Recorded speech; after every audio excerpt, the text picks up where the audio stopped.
Quando se pensa qualquer intervenção em um bem tombado, ou num objeto histórico, ou até mesmo numa peça de mobiliário, independente da idade que isso tem, é muito importante entender o contexto que aquilo está inserido e o modo como o tempo lidou com aquele objeto. Então, a intervenção ela deve ser baseada nessas análises e é uma coisa muito sensível, que tem que ser pensado muito antes da intervenção ser feita. A gente tem aí inúmeros exemplos de intervenções super saudáveis e contemporâneas em edificações históricas e mesmo em peças de mobiliário, em obras de arte. Então o restauro tem que ser pautado especialmente por essa análise cuidadosa do objeto e do estado em que ele está e o que levou aquele objeto a chegar no tempo contemporâneo, na forma que ele se encontra. As intervenções contemporâneas, feitas nesses objetos e edifícios, elas vêm acontecendo desde o período moderno, no século XX, já de modo muito cuidadoso e muito sensível por alguns arquitetos, especialmente os modernistas. E a partir disso, acho que deve se discutir muito essas intervenções, porque cada dia mais existe a necessidade de se intervir nos bens tombados, que estão em mau estado, ou os bens históricos, independente de serem tombados ou não, para que eles continuem vivos. Hoje a quantidade de edifícios e casas e espaços históricos em mau estado, ou degradados ou abandonados, é muito grande. E aí o desafio mora em transformar um edifício de importância histórica sem comprometer toda a sua estrutura, a sua história e o seu contexto em algo que possa ser usado no mundo contemporâneo. E desse ponto a gente atravessa desde os edifícios coloniais, dessas cidades históricas, ou do período imperial também, mesmo os ecléticos já do período republicano, até chegar o que hoje é talvez o novo objeto de tentativa de preservação, que é o patrimônio moderno brasileiro. Esses edifícios e casas modernistas construídos a partir dos anos 40. Não se espera que o indivíduo não faça nenhum tipo de adaptação dentro daquele imóvel para adaptá-lo à vida contemporânea.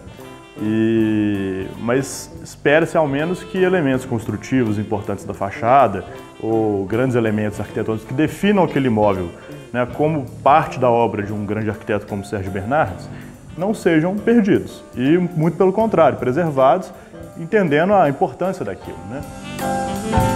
Acho que aí o papel do arquiteto é fundamental para auxiliar o proprietário, auxiliar o cliente, a entender essa importância e a conseguir conciliar o que está construído, o que é de qualidade e o que é representativo desse período que já passou e que sobreviveu, com essas intervenções que vão ser feitas. E isso passa muito também pelo uso dos materiais.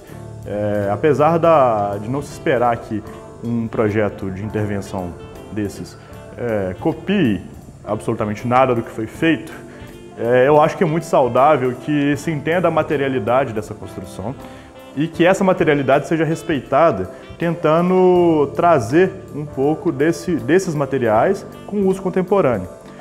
Os materiais naturais que foram usados ao longo dos séculos até então são materiais muito duráveis e são materiais que permitiram que essas construções sobrevivessem 200, 100, 70, 80 anos, com a qualidade que eles chegaram hoje em dia.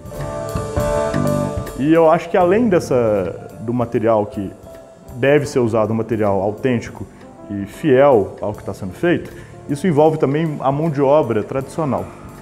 Porque os materiais reais, a pedra, a madeira, as técnicas de alvenaria, as técnicas de serralheria, isso tudo passa por indivíduos que sabem trabalhar esses materiais. Cada dia menos a gente tem artesãos que conseguem dominar essas técnicas, que conseguem executar projetos com nível de detalhe, com nível de atenção, de trabalho manual que existiu desde sempre. E a perda do ofício, ela é um indivíduo que sabe trabalhar um material. Se ele não passa aquele ofício para frente, aquele ofício se perde. E essa é uma perda que não é recuperável, porque é um conhecimento que não é um conhecimento acadêmico. E aí mora a importância de resgatar essa mão de obra e de dar valor a essa mão de obra, que é sempre esquecida, né? Hoje em dia, considerando que as técnicas cada dia mais estão suprimidas pelos materiais mais fáceis e mais práticos. E então eu acho que toda vez que a gente fala na preservação desses imóveis e desses bens todos, e com essas intervenções devem se preocupar muito com essa materialidade. Tendo essa preocupação e tendo um entendimento do que se está trabalhando, eu acho que o resultado é sempre muito feliz e permite que esses imóveis sobrevivam mais 100 anos, mais 50 anos ao menos, e possam depois ser reaproveitados e reutilizados por outras pessoas num futuro próximo, sempre adaptando o uso, porque o uso é que preserva, né? Um imóvel sem uso, ele acaba. Ninguém quer que a cidade seja um museu estático, né?